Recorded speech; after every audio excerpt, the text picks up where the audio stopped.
எனக்கு வந்து வயசு 17. அது நான் படிச்சு கொண்டிருந்தேன்.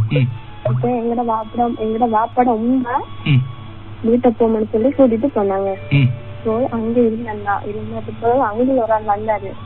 வந்து வாங்க வீட்டுக்கு போலாம்னு சொல்லி கூப்பிட்டாங்க. அப்ப சரி இந்த நானும் போவேன்டா. போய் ஒரு மனநோய்க்காரனுக்கு என்ன கட்டி வச்சாங்கண்ணா. எனக்கு தெரியும் அவங்க அம்மா அவங்க அம்மா அப்ப எல்லாரும் நம்ம என்ன மனநோய்க்காரனுக்கு எல்லாரும் என்னதான் மறைச்சு கொண்டாங்க. அப்ப அவங்கள பாப்பா வந்து என்கிட்ட சொன்னாங்க, எந்த மகனுக்கு இப்படி மனநோய், நீ ஏமா நீ பாக்கு நீ சின்ன பொட்டை நீ ஏமா இப்படி கஷ்டம் நீ வந்தேன்னு சொன்னாங்க. இல்ல யாரு உங்களை கூட்டி போனாங்க? எங்க அங்கிள். அவங்களோட அங்கிள்? யார விட்ட கூட்டி போனாங்க உங்களை? அவன் தான் அவங்களோட வீடு வந்துட்டு அட்டாளச்சல். அவங்க மாப்பிட ஊரும் அட்டாளச்சல். அங்க போகணும்னு சொல்லிட்டு நான் கூட்டிட்டு போனாங்க. என்ன காரணத்துக்காக கூட்டி போனாங்கன்னு தெரியுமா உங்களுக்கு? கூட்டிட்டு போனாங்க. அப்ப அங்கிள் வந்து தானே கூப்பிடுவாங்கன்னு சொல்லிட்டு நானும் போனேன். போயிட்டு அப்ப அவங்க கட்டி வச்சாங்க. 9 நாள் தான். நான் 9 நாள் இல்லைண்ணா இருபது பிறகு அவங்களோட வாப்பனிட்ட எப்படி சொன்னாங்க, இப்ப இந்த மகனுக்கு நாள் சொன்னாங்க. நீங்க மிச்சம் எவ்வளவுனா சின்ன வயசு 17 வயசு வாப்பா மாதிரி சம்மதம் இல்லைண்ணா. இல்ல மிச்சம் கடுமையா சொன்னாங்க என்கிட்ட, நீ பண்ண வேணா அப்படின்னு சொன்னாங்க. அங்க சொல்றாங்கம்மா ஒண்ணு சொல்லிக்கலாம்னு சொல்லி அங்க பேசிட்டு ஒரு கஷ்டம் ஆக்கப்பட்டதுதான்.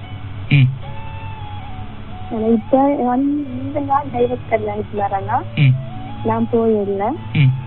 நீங்க அங்க வந்தாங்களா சொன்னாங்க, நான் போயிடல. இப்ப எங்க இருக்கிறீங்க நீங்க? இப்ப வந்துட்டு எங்க அம்மாட வீட்டுல இருக்கேன். இப்ப நீங்க அங்க இருந்து விடுதலையாக வந்துட்டீங்க? எப்படி நீங்க அவங்களோட சொந்தக்காரங்க கூப்பிட்டதால இப்படி சாப்பாடு உங்களை விருந்து கூப்பிடணும்னு சொல்லி சொன்னதால நீங்க போனீங்களா? அப்ப அங்கிருந்து கூப்பிடலாம்னு சொல்லிட்டு இன்னும் ஒன்னான்னு சொல்லிட்டு அப்ப இதை பற்றி நீங்க உங்களோட அம்மா அப்பா யார்கிட்டையும் சொல்லலையா? அம்மா அப்பா சொல்லிட்டு சொன்னா சொல்லி அம்மா அப்பா சொன்னாங்க, நாங்க எத்தனை நேரம் சொன்னாங்க கேட்கவே இல்லை. அப்புறம் எதுக்கு ஃபீல் பண்றீங்க அங்க கிட்ட கூட்டிட்டு வந்துட்டாங்க. அதாவது பாருங்க பானு, இந்த உறவுகள்ன்றது இப்படித்தான் சில சந்தர்ப்பங்கள்ல. உங்களுக்கு இது ஒரு நல்ல ஒரு படிப்பின நல்ல படிப்பு நல்லா படிப்பிச்சாங்க அவங்க மாதிரிலாம். நீங்க சொல்லுங்கம்மா. குடும்பத்துக்கு வைக்கிறாங்கன்னு சொன்னப்ப வெளியாக்குல வைப்பாங்க. அதாவது நீங்க இதெல்லாம் நினைச்சு நீங்க கவலைப்படாங்க பானு. இப்ப நீங்க என்ன செஞ்சுட்டு இருக்கீங்க? நான் ஸ்கூல்ல படிச்சு 17 வயசுனா படிச்சுட்டு இருக்கீங்களா? படிச்சுட்டு வீட்டுல இருந்தாலும் நம்ம கல்யாணத்துக்கு நோட்டுக்கு பண்ணிருக்காங்க. அதாவது மேற்கொண்டு இப்ப நீங்க என்ன செய்யலாம்னு நினைக்கிறீங்க? நீங்க ஒண்ணு செஞ்சு கொள்ள எல்லாம் இருக்குமா?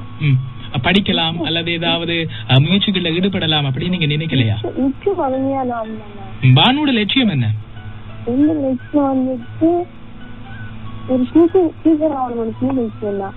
நீங்க எவ்வளவு வரைக்கும் படிச்சிருக்கீங்க பானு? இப்ப நீங்க மேற்கொண்டு படிக்கலாம் தானே? படிக்கலாம்னா ஆனா ஸ்கூல் ஃபுல்லா தெரியுங்களா? பானு கல்யாணம் முடிச்சுட்டான்னு ஸ்கூல் ஃபுல்லா தெரியும். மனநோய்க்கு ஆரம்பிச்சுட்டான்னு சொல்லி ஸ்கூல் ஃபுல்லா தெரியும். எப்படி நம்ம ஸ்கூல்ல படிச்சுக்கலாம்? அதாவது பானு ஒரு விஷயம், இந்த உறவுகள் அதே போல இந்த சுற்றத்தார் இவங்க எல்லாரும் வந்து எங்களை நோக்கி கல்லறிவாங்க, எப்பயும் எரிஞ்சுட்டே இருப்பாங்க.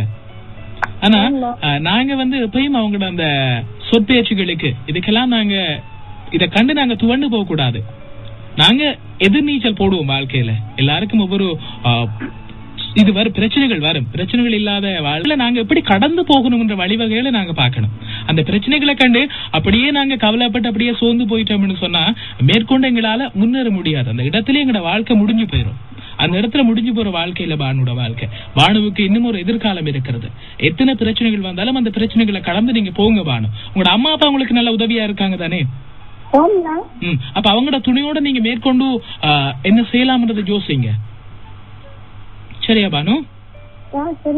உங்களுக்கு துணையா உங்களோட அம்மா அப்பா இருக்கிறாங்க. அவங்களோட துணையோட நல்ல ஒரு வாழ்க்கை நல்ல ஒரு எதிர்காலத்துக்காக நீங்க முயற்சி செய்யுங்க. உங்களுக்கான நல்லதொரு எதிர்காலம் கிடைக்கும். நீங்க இப்ப சொன்னீங்க பாடசாலை போகல, பாடசாலை போனா பிரச்சனை அப்படின்னு சொல்லி. அதை நீங்க அப்படி யோசிக்காதீங்க. உங்களோட அம்மா அப்பாவோட கதைங்க மற்றபடிக்கு நீங்க வெளிவாரியா கூட படிக்கிற சந்தர்ப்பங்களும் உங்களுக்காக இருக்கு. அப்படியான சந்தர்ப்பங்களை பாருங்க. உங்களோட லட்சியத்துக்கு எப்படி போகலாம்ன்றத மட்டும் நீங்க யோசிங்க பானு. இந்த சமூகத்துடைய பேச்சுகளை கேட்டு நீங்க ரொம்பவும் கலங்கி போயிடாதீங்க பானு.